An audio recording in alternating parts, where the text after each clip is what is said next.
Morning, Joe. Morning, Mrs. Jenks. Got a Western Union here for Mr. Jenks. Hope it's good news.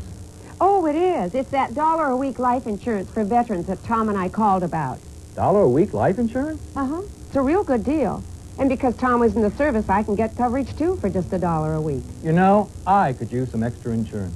Well, you were in the service, weren't you, Joe? Well, yeah, but it was stateside. Army Reserve. Doesn't matter. Says here, wartime, peacetime, active, or reserves. All branches of service. Great. What do I do? Make a phone call? Sure. Let me write down the number. And if you're a veteran, age 50 to 69, you'll want to write down this number, too. Because now you can get in on this $1 a week term life insurance plan, exclusively for veterans. It's a great value for both veterans and spouses. Your $1 a week rate can never go up. That's guaranteed. And your benefits, well, they never go down. Plus, there's no medical exam to take. And there's no waiting period. Once you're covered, it's from the very first day for the full amount. Just call this toll-free number. Free information will be rushed to you by Western Union. You'll also get free membership in Veterans Vision Care, an eye care plan that saves you money. And once you're covered, you'll get a free subscription to Veterans Update, a newsletter filled with VA news, benefit updates, and more. $1 a week. It's one of the best ways going to give your family the extra security you want them to have. Call now. Here, Joe. I'm going to call as soon as I get a chance. Use our phone. Call them now. Veterans and spouses ages 50 to 69, call 1-800-258-9800. Veterans Life Insurance Company will send you a free information package immediately. There's absolutely no cost or obligation. Call 1-800-258-9800. Operators are standing by to take your call. That number again is 1-800-258-9800. Call now.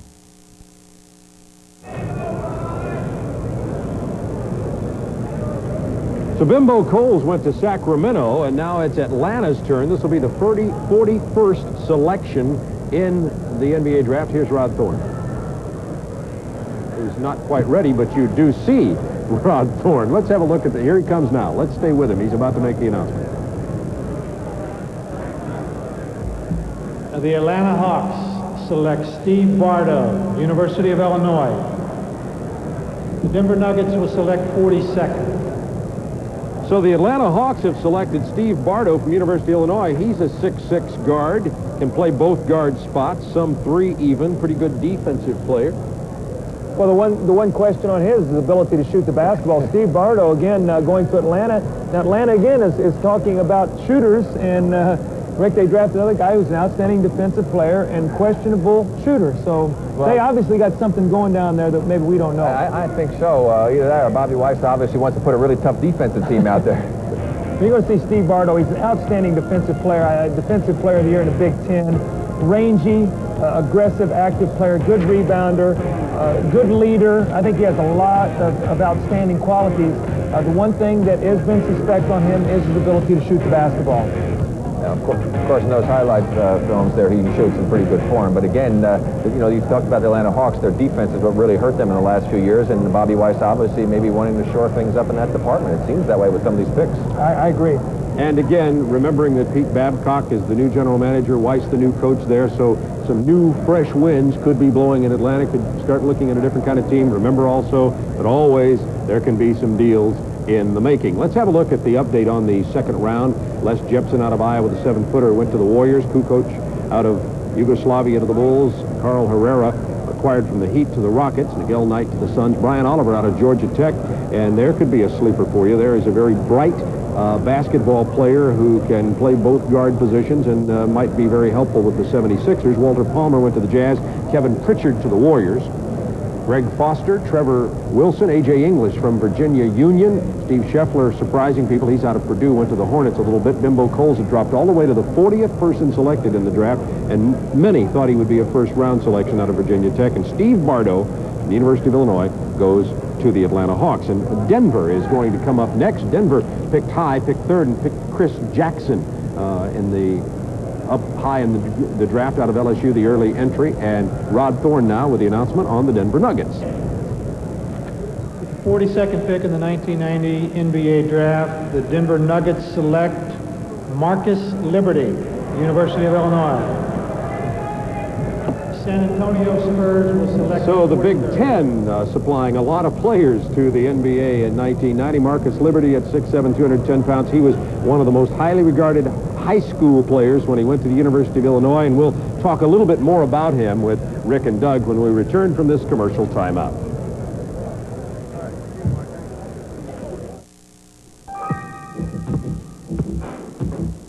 You ready for these guys? It's tough to beat the nutrition of 100% whole grain. But only one of these leading cereals has whole grain. Only Wheaties gives you whole grain nutrition. So before you take on your competition, better get your whole grain. Ready to Wheaties.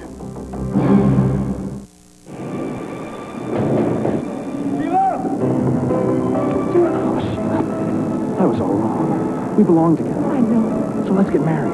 Buy a big house. Sure, we're gonna hit it big, kid. Stocks, bonds. We're on our way to Rainbow City. In the movies, happy endings are easy, but in the real world, they take solid planning. So for investment advice, peace of mind, even buying or selling a home, come to the companies of the Prudential and build your future on the rock.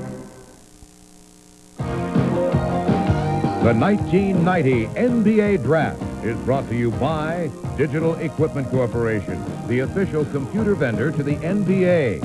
By Sheraton, the hospitality people of ITT.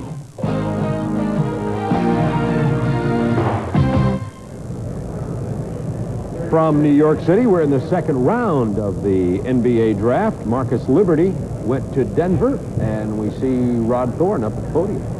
But he's not ready for the announcement yet. Let's talk about Marcus Liberty and Denver. And a good question. Denver without a general manager. Doug Moe is running the draft there, and there's questions whether Doug Moe will stay or go, and Doug has talked about that himself. What are your thoughts on that, Rick?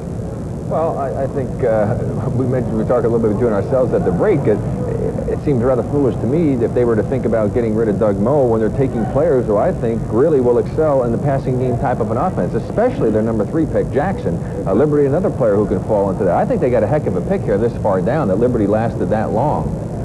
You know, Marcus Liberty decided to go into the draft early. I think Denver is a very good team for him. You know, there's a lot of speculation. Alex English has said that if Doug Moe were back as coach, that he wasn't coming back. He's an unrestricted free agent. We're going to see Marcus Liberty here for the University of Illinois. He's a tremendous open court player, and I think he has great upside to him. The big thing is he's going to be able to fill out and get physically stronger to play in the rigors of an 82-game schedule. Yeah, well, when you think about that, though, you take a look at an Alex English. Alex English is built very much like that young man. Let's go up to Rod Thorne now for the next selection. San Antonio Spurs select Tony Massenburg, University of Maryland. Milwaukee will pick 44th. So Tony Massenburg from the University of Maryland is 6'9", 230 pounds. Joins Gerard Mustafa off that Maryland team, who will be coming into professional basketball now. Pretty good jump shooter, aggressive player. Didn't really show well in the camps. Well, you know, Bob Bass was on our pre-draft show that we had last Sunday and had a chance to talk to Bob, and he said, we need some wide bodies. Well, he got a couple wide bodies. He got Cinchus and he got Massenburg. Still, I think one area that they're going to have to try to get some improvement on in the offseason is their outside shooting. But they have picked up 2 big wide body players to help along the front line. Yeah, well, the thing about it is that he was projected all along as being a second-round pick, and that's exactly where he has gone. So nothing really has changed there, and obviously Bob decided that he wanted to have a little beef to throw out there on the court. San Antonio with tremendous improvement this year and looking pretty good with their draft. Let's get some comments on this from Craig Sager and Steve Jones.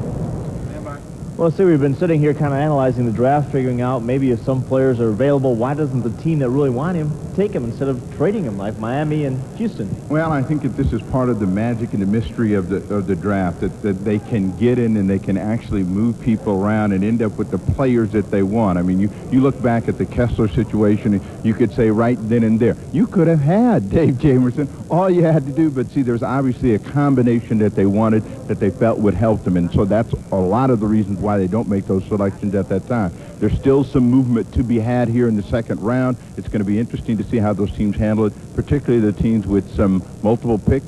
the jewel out there right now seems to be Sean Higgins. He, of course, is the Michigan player, came out early, one of the 4 Wolverines who's still available. You think maybe he's having second thoughts right now?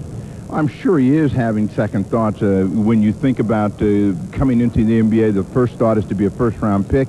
And then you think if he can't be a second-round pick, what can you be? We'll find out. Let's go back to Bob Neal. The Milwaukee Bucks will be up next, and here's Rod Thorne.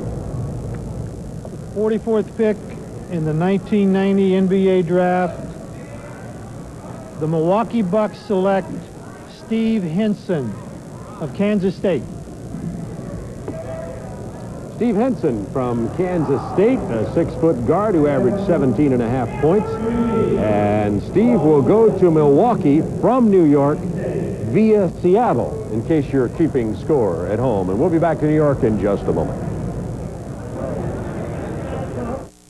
Gillette announces a razor that can sense the individual needs of your face. Introducing the extraordinary Gillette Sensor Shaving System. Sensor blades are mounted on responsive springs to continuously sense and adjust to your face for the best shave a man can get. Closer, smoother, safer. New Gillette Sensor.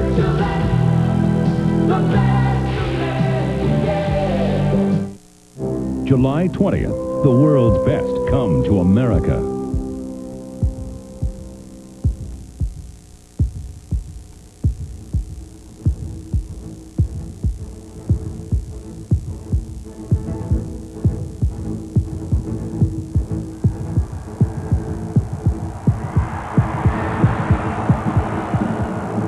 The 1990 Goodwill Games begin July 20th on your TBS channel. The world will be watching. Coming up with the 45th selection overall in the 2 rounds of the NBA draft in 1990, Indiana will pick 45th and 46th. And Indiana last year, look at the bottom of the screen there, George McLeod played only 413 minutes all last year, their #1 pick out of Florida State. He was injured much of the year. Doug, you're thinking about Indiana. They have picks back-to-back here. Well, you know, I like what Indiana has done. I think Detlef Schrempf, LaSalle Thompson, Chuck Person, Rick Smith, very good front line. I think the big question mark for them has been, you know, Vern Fleming, really not a true point guard. Reggie Miller really became a star last year. Could they get a point guard that could give the speed and create for them to get some easy baskets? Well, let's see what they do. Here's Rod Thorne. Indiana, number 45, selects Antonio Davis, University of Texas, El Paso. The Indiana Pacers will also select number 46. So there you go, Antonio Davis, 6'10", 225 pounds, out of UTEP, and Indiana. That draft choice, by the way, came from Dallas, and they're going to get one from Boston coming up in just a moment. So let's take a look at Antonio Davis. A good rebounder, can fill the lane on the break. Well, big, strong player, could help on the front line. You know, maybe a little bit like LaSalle Thompson. You see him taking it to the basket. Pretty good explosion there for a big guy. Runs the floor very well. You're going to see him finish here on the break. And if these clips show us anything, they show us that he has tremendous athletic ability. Yeah, if anything, he's going to have to work on his offensive game, you know, be able to shoot the ball a little bit, get a little bit more range. He's really tough and close to the basket, as you saw there. It definitely has some strength, and people think that he could be a Cliff Livingston type of a player, and a lot of the scouts feel that he really has the potential to stick, even though he's a second-round pick. Indiana Pacers got off to that great start last year, then stuttered toward the end of the year. You're thinking about, at this point in time, how much these players will potentially help Indiana. This is going to be tough for these guys to really be big contributors. You know, Bob, it's one thing to go from 35 wins to 42 or 43. You put yourself sort of in that middle of the pack. Now you take that next step. To me, it's like a sprinter, you know, who's 10 flat in the 100 meter or whatever it is, trying to get the 9.8 or whatever, and it's such a tough step to make once you get from the middle to try to get to the top. I think Indiana has done a very good job. All right, let's update the second-round picks here to give you an idea of who's gone where. As we're about midway through the second round, quickly you see Tony Kukoc from Yugoslavia went to the Chicago Bulls. Brian Oliver of Tech to the 76ers. Pritchard out of Kansas to Golden State. A.J. English from Virginia Union went to Washington. The Bimbo Coles dropped down further than most people thought and went to the Kings. Steve Bardo, defensive player from Illinois, went to the Atlanta Hawks. And the last player selected a moment ago, Antonio Davis, went to Indiana. Now Indiana picks again at number 46. Here's Rod Thorne.